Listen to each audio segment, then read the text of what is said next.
All right, so imagine this. You buy something, something you use all the time, like it's part of your daily routine. And then, bam, out of the blue, you hear it's being recalled. Oh, yeah. Maybe it's your car. Maybe it's like, I don't know, your favorite snack, Yep. something you just grabbed from the pantry.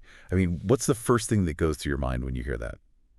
Most people, they think about themselves first. Am I safe? Yeah. Did I make the right choice? Exactly. It's like that immediate, wait, is this thing even safe to use? And for me, it definitely makes me start to like question the brand. Can I still rely on them? Yeah, it's more than just like the hassle, right? Like having to return something. It really does shake that trust you have in the company. You thought, hey, I'm buying a good product from a good company, and then a recall happens, and it's like, whoa, wait a minute, what's going on here? Totally. You start to wonder if they're cutting corners. So that's what we're going to dive into today, crisis management, specifically in the consumer goods industry, because those companies really face a unique set of challenges. So we're focusing on product recalls and how vital good PR is when they happen. Yeah, absolutely. And to help us understand this better, we've been looking at this case study, and it's a really interesting one, from cognitive market research. They've analyzed what happened with one of their clients, and it offers some great insights, some key takeaways. Okay, so big picture here. Huh. When a company has to announce a recall, it's not just about the logistics of getting those products back, right? No, definitely not. It's this big battle to protect their reputation. They need to Yeah. maintain that consumer trust because that's like their most valuable asset. You said it. And the stakes are just huge, especially when you think about the size of the global consumer goods market. This year, 2024, it's valued at something like $2.8 trillion, and it's predicted to hit $3.3 trillion by 2031. Wow. So yeah, with that kind of potential for growth, you can see how much a company stands to lose if they don't handle a crisis the right way. Okay, so for everyone listening, what we really want to do today is understand how being proactive and how using data and good market research can make a huge difference when these recall situations happen. How does it all actually impact what consumers think about the brand after things go wrong? So what's interesting here is that cognitive market research's client, they weren't just coming to them for a Band-Aid solution. They weren't saying, hey, we need help putting out this fire right now. Their challenge was much bigger. They were actually finding it really difficult to manage recalls in a way that protected their brand. It sounds like they realized they needed to be more strategic. It wasn't just about reacting in the moment. Exactly. And a big part of their struggle was how to really use market research in their crisis management strategies. I mean, there's so much valuable data out there, but they wanted to move beyond just reacting to issues as they popped up. They wanted to get ahead of them. That makes a lot of sense. So what was their main concern? Their biggest concern was figuring out how to be proactive. How could they actually use market research to identify and fix potential problems before they blew up into full-blown recalls? So they needed to know what information to look for. Yeah, and they needed to understand how all these different things, like what consumers were saying, what the market trends were, and even what their competitors were doing, Right. how all of that would influence the best way to respond to a recall.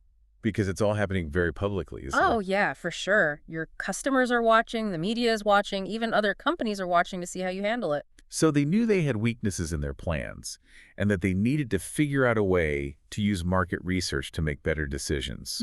What did that involve? It involved understanding consumer behavior, like what makes people react the way they do when there's a recall. Right. How have past recalls impacted the industry and their brand specifically?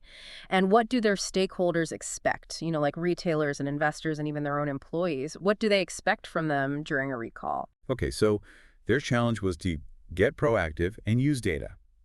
What solution did cognitive market research offer? What was their approach? Well, given who they are, it's probably no surprise that their solution was all about using market research in a really methodical, strategic way. It wasn't about finding a quick fix. It was about building something that would make the company more resilient in the long run. Sounds comprehensive. It was.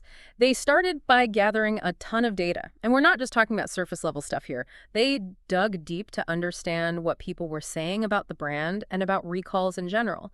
They looked at market trends to see if there were any signs of potential problems.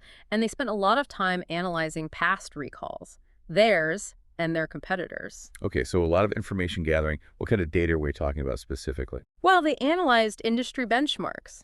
How do other companies in the same industry typically handle recalls? They kept an eye on what people were saying on social media, what was the sentiment there, and they looked at all sorts of customer feedback, like formal surveys, but also just casual online reviews. The big goal here was to understand the patterns of how similar situations had played out in the past and what impact that had on consumer trust. That makes sense. Learning from the past and checking the public's pulse. So what did they do with all of this data? This is where it gets really cool. They used all that data to create different crisis scenarios. Imagine it like running simulations of potential recalls. Everything from small, easy to fix issues to huge safety problems that could affect a lot of people. Kind of like a what-if game, but with really high stakes. Exactly. And this scenario modeling was important for a couple of reasons. First, it helped them find any weaknesses in the client's existing plans for handling a crisis, like what were the gaps, what hadn't they thought about? And second, it gave them valuable insights into how different responses might play out depending on the situation. So they could practice how they would react. That's a smart way to prepare. It is. And building on these scenarios, they created a custom communication strategy for the client.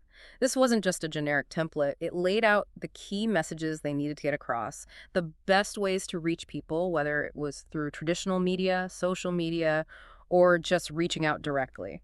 Okay, so they've got the data and the communication plan. How do you make sure everyone on the client's team knows what to do if something actually happens? That's where the training workshops came in. They worked directly with the client's crisis management team, teaching them how to use this new communication framework. They covered practical stuff like how to write clear, consistent messages, how to talk to customers who are upset, and how to handle questions from reporters. Sounds very hands-on. It was, but it didn't end there. To make sure everything kept working, they also set up a system for continuous monitoring. This allowed the client to track how well their strategies were working in real time and gather constant feedback. So they could adapt and improve over time. Exactly. Okay, so now let's break down the research a bit more. You mentioned they gathered data from a lot of places. Can you give us some more detail on that? Sure. The key here was that their research was very systematic. They looked at a lot of different sources. Historical data from past recalls what happened, how was it handled, what were the results. They also got tons of feedback directly from consumers through things like surveys and by looking at what people were saying online. And as we talked about, they went through a bunch of industry reports to see what the trends were and what best practices other companies were using. So they weren't just looking internally, they were looking at the whole picture. Exactly. And a big part of that was getting a handle on how consumers felt. They used those surveys, they had focus groups, bringing groups of people together to talk about their feelings and perceptions, and they used some pretty sophisticated tools to analyze social media and really understand how consumers behave when it comes to product recalls. It was super important to see how past recalls had impacted people and to try and predict how they might react in the future. Makes sense. You have to know how your audience is likely to respond. And they also did a deep dive into industry benchmarks and market trends. They wanted to figure out what strategies were working best for other companies in the consumer goods industry. What were the things that everyone agreed were the best ways to handle recalls? So they were learning from the leaders. Right. And by comparing what their client was doing to these best practices, they could identify areas where the client could improve and maybe even come up with some new innovative ideas. And all of this data, all of it fed into the development of those potential recall scenarios that we talked about. The ones with different levels of severity. This allowed them to test out their strategies and see how they would hold up under pressure. And based on those simulated crises. Based on what they learned, they created that customized communication framework. It went way beyond just saying sorry. It had very specific recommendations for how to talk to the media, how to engage with stakeholders, and what to say. And they really stressed the importance of being proactive, getting ahead of the story, and being completely transparent. So it was a very data-driven and strategic approach, not just reacting after the fact. Exactly. And the results were really positive. The case study shows that this approach had a really positive impact on the client. What were some of the changes they saw? Well, they were able to manage recalls much more effectively. And just as importantly, they felt way more confident about their ability to do it. They had a solid plan, it was based on data, and they knew how to put it into action. What about their PR efforts during recalls? You mentioned that earlier. Yeah, the way they handled PR during recalls got a lot better. The strategic communication framework they developed gave them a clear plan for talking to the public and the media. It made sure that their message was consistent and transparent. And check this out. After they started using this new approach, they saw a 20% drop in negative media coverage. Wow, 20%. That's a big difference. And what about consumer trust? That has to be the most important thing, right? Absolutely. And they saw a 15% increase in consumer trust. That shows that when you handle a recall well and you're honest with people, you can repair the damage and start rebuilding trust. So the proactive planning helped them in the long run. Definitely. By thinking through those what-if scenarios and having plans ready, they could spot potential issues a lot faster. In fact, the case study says they were able to identify potential recall scenarios 30% faster. And by being prepared, they could minimize the damage a recall might cause, both to their operations and to their reputation. It sounds like being proactive is good for business. It is, and that system they put in place for continuous monitoring, that created a loop where they could keep getting better. It wasn't just about setting a plan and forgetting about it. They were constantly gathering information and making adjustments based on what was happening. So beyond just handling recalls, what did this mean for the client's business overall? Why should someone listening who runs a consumer goods company care about this? That's a great question, and it brings us back to something we touched on earlier. Remember that projected growth in the consumer goods market that jumped to $3.3 trillion by 2031? That's a huge opportunity. Wow. And because of this research, Cognitive Market Research's client was in a much better position to take advantage of that growth. They had a much better understanding of the market, of how consumers behave, and of what their competitors were doing. This allowed them to come up with better strategies, not just for handling recalls, but for growing their business. So by being proactive and using data, they were setting themselves up for success. Yes, they turned crisis management into a strategic tool that could help them grow their brand and thrive in a really competitive market. Okay, so what's the main takeaway here? What should our listeners remember from this deep dive into crisis management and product recalls? Here's the key point. Being proactive and using market research to handle crises, it's not just about damage control. It's a strategic investment in your brand's reputation. And that reputation is super valuable, especially in a market that's as big and growing as consumer goods. It's about protecting your future. Exactly. And for those of you listening who are consumers, understanding this gives you a look behind the curtain. It helps you see the work that companies are doing to keep your trust and to navigate these tough situations when things go wrong. So before we wrap things up, here's something to think about. We live in a world where information travels at warp speed thanks to the internet and social media. Right.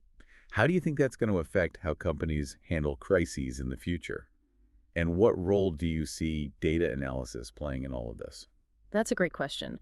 And as consumers, it's also interesting to think about your own experiences with product recalls. What are the things that make you trust a brand or not trust a brand after a recall? It can be really insightful to look at examples of companies that have done a good job or a bad job handling these situations. There's a lot to learn there. Definitely. It's this fascinating mix of business strategy and consumer psychology.